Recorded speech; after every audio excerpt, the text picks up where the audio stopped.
तो था लेकिन अपने कर्म में भरोसा रखता था, ईमानदारी से चलता था। 7 भाई का जो जोड़ा था उसके पास ताकत तो था, मजबूती तो था, लेकिन धर्म नहीं था। दूसरे का परमार्थ नहीं चाहता था। ये नहीं चाहता था कि हम भी खाएं दूसरे भी खाएं, ऐसा नहीं वृत्ति था। वृत्ति था कि केवल हम ही खाएं, दूसरे आदमी भूखे मर जाएं। नहीं, हमारा धर्म कहता है साईं इतना दीजिए जा में कुटुंब समाए, मैं भी भूखा ना रहूं साधु न भूखा जाए। हे भगवान हमको इतना दीजिए कि हमारा परिवार भी चले और दूसरे आदमी को भी पेट भर जाए। देखिए, ऐसा मेहनत करिए कि अपने भी खाइए और आप अपने खाने के बाद दूसरे को भी दीजिए, हमारा संस्कृति है।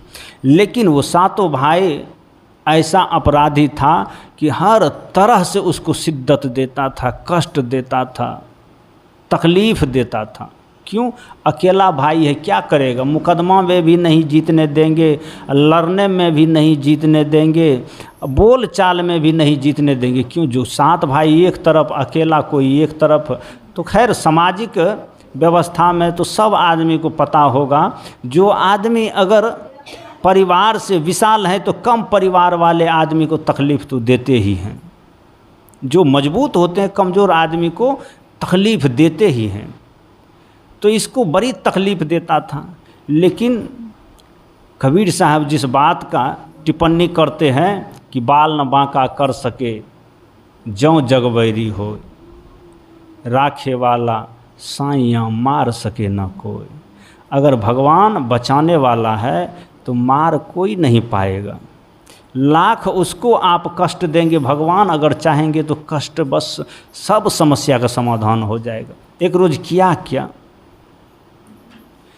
7 भाई के पास भी भैंस था और वो आदमी जो अकेला था, गरीब था, उसके पास भी भैंस था। ये 7 भाई मिलकर के उसके भैंस को मैदान में चरते हुए भैंस को खदेड़ करके इस जगह ले गया जहाँ दलदल था और भारी से भारी लसकहा था। वहाँ पर जा कर के भैंस को फंसा दिया। अब इस तरह से लसका दिया, फंसा दिया कि भैंस निकल ही नहीं पाए। अब भैंस नहीं निकलने के कारण 7 भाई को खुशी हुआ, चलो कुछ तो कष्ट दिए। हाँ, बहुत मज़ा मार रहा था, दूध बेच करके तरक्की कर रहा था, घर बना रहा था, ज़मीन खरीद रहा था। भैंस की कमाई से इतना तरक्की कर रहा था, भैंस को ही लसका दिया, फंसा दिया। अब ये आदमी गया और भैंस को देख करके रोने लगा कि अब निकलने वाला नहीं है, कोई उपाय से नहीं निकलेगा। रोने लगा, रोते रोते बहुत देर हो गया। भगवान ने उनकी पुकार सुन लिया। कुछ देर के बाद इस तरह से वर्षा हुआ मूसलाधार कि पानी जब भर गया तो भैंस अपने आप पानी के सहारे से बाहर निकल गया। पानी के सहारे से जो भैंस बाहर निकला तो भैंस तो इनका अकेला था, लेकिन कुछ दिन पहले, 2-4 दिन पहले दूसरे गांव का भी भैंस आकर के उसमें फंसा हुआ था। बाकी सब भैंस निकल गया। फंसा तो इनका अकेला भैंस था, लेकिन वर्षा के कारण सब भैंस बाहर निकल गया। इसका तो एक भैंस फंसा करके आया था, लेकिन निकला तो एक बढ़ई भैंस लेकर के, 12 राइस भैंस लेकर के वहाँ से निकला ये आदमी। अब आया दरवाजे पर, 12 भैंस हो गया। ये 7 भाई सोचता है हमको 7 भाई मिला करके 7 भैंस है, इनको एक अकेले में 12 भैंस हो गया। अब 12 भैंस के दूध को बेच करके अब तो पैसे का कमी नहीं, अब तो इनके पास कोई चीज़ की कमी नहीं, सब सुख सुविधा दुगुना हो रहा है। अकेले आदमी में जिसके पास एक भैंस था उसको जा कर के फंसा दिया दलदल में, लेकिन भैंस निकला तो अकेला नहीं और 12 भैंस को साथ लेकर के। बताइए, जो आदमी एक अकेला भैंस था जिसके पास, उसके पास 12 भैंस हो गया। अब तो खुशी। और तो 7 भाई आया पूछने के लिए कि अरे तुम्हारा भैंस को तो मैंने जा कर के फंसा दिया था इस जगह पर कि वहाँ से निकलना मुश्किल था, कैसे निकल गया? तो कहने लगा कि भाई तुमने तो फंसा दिया, लेकिन जानते हो फंसाने से, भैंस को फंसाने से वहाँ पर नफ़ा होता है। बड़ा दुगुना हिसाब है। भगवान को 1 गुना दो तो उन्हें उधर से 10 गुना देता है। कहा कैसे? कहा आपने एक भैंस को फंसा दिया, मैं रोते रोते रोते रोते थक गया, भगवान प्रकट हो गया और भगवान ने कहा कि बोलो बेटा क्या चाहिए। मैंने कहा 12 भैंस चाहिए। सो भगवान ने हमको 12 भैंस दे दिया।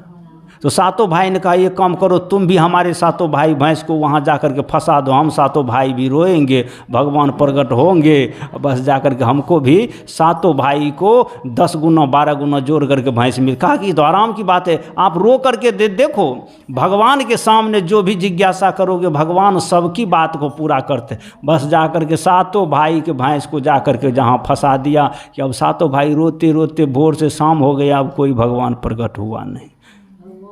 उनको तो 1 भैंस के बदले 12 भैंस मिला, इनको 7 भैंस के बदले 7 चला गया। इसी को कहते नफा कर आईनी मूल गमैनी।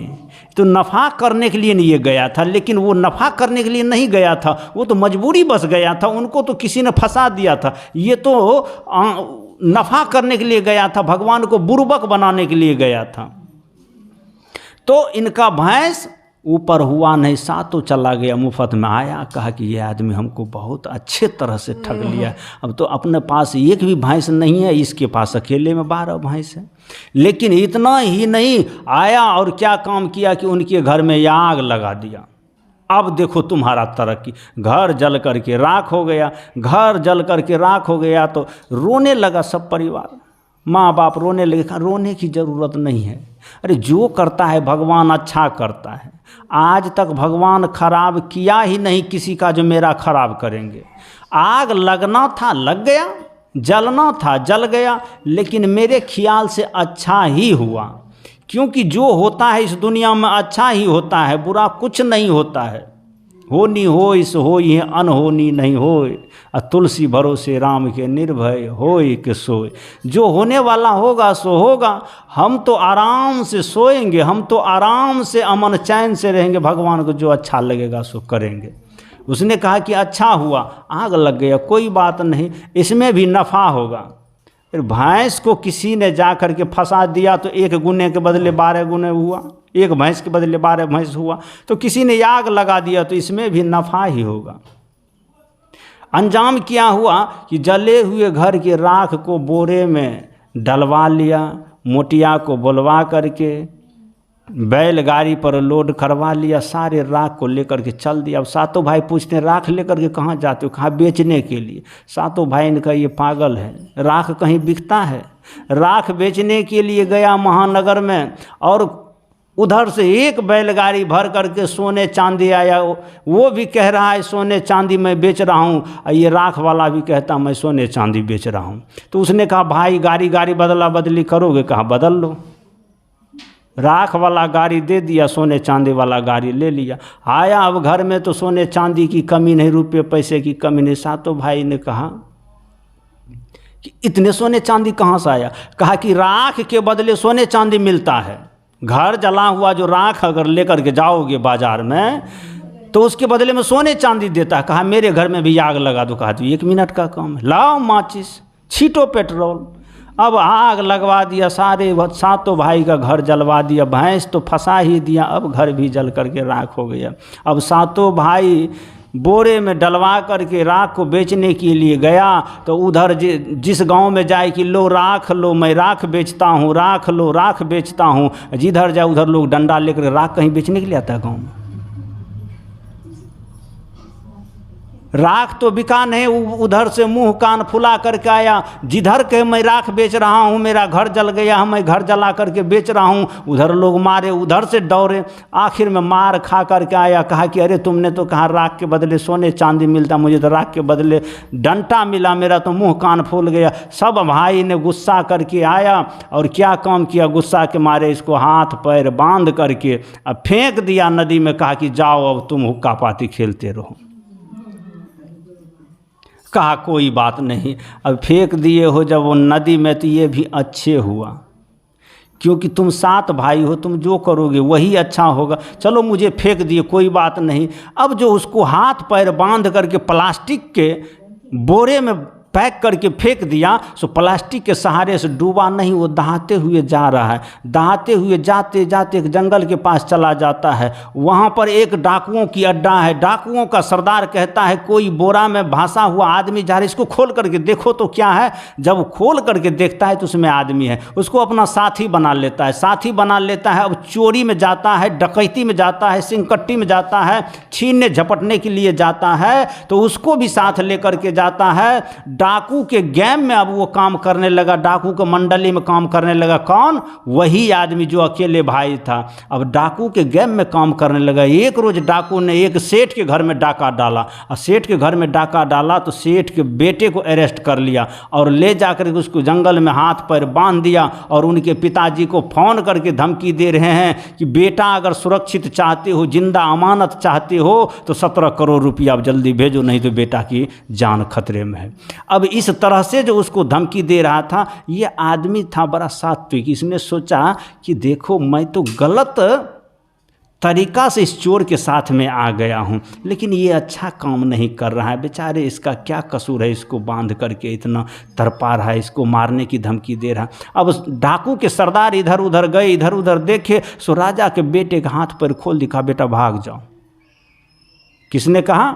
वही आदमी जिसको हाथ पैर बांध करके नदी में फेंक दिया और डाकू ने उसको ऊपर किया। डाकू को इधर उधर देखा, बस राजा के बेटे को हाथ पैर खोल दिया। राजा के बेटे सुरक्षित घर पहुंच गया, पीछे से ये भी पहुंचा। राजा ने अपने बेटे से पूछा तुमको कौन आदमी यहाँ तक सुरक्षित पहुंचाया, बताओ। ऐसे डाकू के हाथ तुम लग गए थे, 17 करोड़ मैं पैसा भी देने के बाद भी मुझे भरोसा नहीं था कि तुम सुरक्षित मिलोगे, लेकिन किसके प्रताप से ऐसा तुम सुरक्षित आ गए। उसने बताया कि ये आदमी, ये सज्जन, ये महाशय, इनके कारण से, इनके करुणा के कारण, इनके पुण्य प्रताप के कारण मैं आज जिंदा हूँ। तो फिर उसने कहा, उस आदमी को बुलाया, कहा कि मैं तुम पर खुश हूँ, तुम्हारे जैसे आदमी तो क्या, मैं तो कहता हूँ देवता के पास भी ऐसा हृदय नहीं होगा, ऐसा करुणा नहीं होगा। बताओ तुम क्या चाहते हो, मैं उस डाकू को 17 करोड़ देता, तुम बताओ तो मैं 34 करोड़ तुझे दूँ, तुम जो चाहोगे वही मैं दूंगा। तुम्हें क्या चाहिए? मैं तुम्हारे नाम से अपना राजपाट लिखता हूँ, सोने चांदी की खदान लिखता हूँ, मैं अपनी सुंदर कन्या तुम्हारे साथ विवाह करता हूँ। अब उस आदमी जो गरीब था, लाचार था, उसको सुंदर कन्या राजा की बेटी से विवाह भी हुआ, रुपया पैसा सोना चांदी सब मिला, राजकाज सब मिला। अब इधर से गाड़ी भर करके जो गया तो सातों भाई देखता है कि अब गया है हुक्का पाती खेलने, लेकिन इधर से तो जा रहा है माल खजाना और सब कुछ के सम्मान के साथ।